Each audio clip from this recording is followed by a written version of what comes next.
بقول لك ايه، انت مش ساعات بيبقى عندك افكار كتير قوي قوي قوي قوي جوه دماغك، زي مثلا ان انت عايز تعمل هوم ورك، وعايز تروح النادي، وعايز تشتري لعبه، وعايز تعمل حاجات كتير. بتحس بايه لما بيبقى في جواك افكار كتير كتير كتير؟ ستريس وغضب. ستريس وغضب.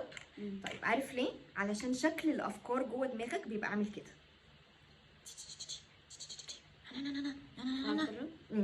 جرب. يعني كده. ايوه بتبقى عامله كده. احنا بقى بنحتاج ايه لما الافكار تبقى كتير كده كده كده جوه دماغنا؟ بنحتاج نكتبها. لما بنيجي نكتبها بتترتب. بص بيحصل كده، بدل ما الفكره عامله كده بتبدا تعمل كده. اوكي؟ فيبقى عندك مثلا فكره رقم 1، فكره رقم 2، فكره رقم 3، فكره رقم 4. تبدا تختار منهم المهمين بس كده. انا اكتشفت ان اهم حاجه عندي ان انا اعمل الواجب، واكتشفت ان انا اهم حاجه عندي اني اساعد مامتي في البيت مثلا، واروح ماسح.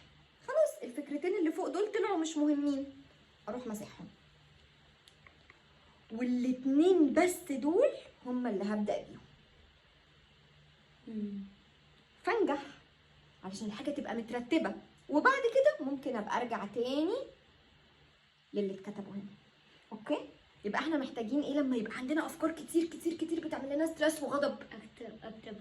تكتبهم، وبعدين بعدين انا هتختار منه ايه؟ اختار منهم المهمين بس. المهمين بس تبدا تعملهم، صح؟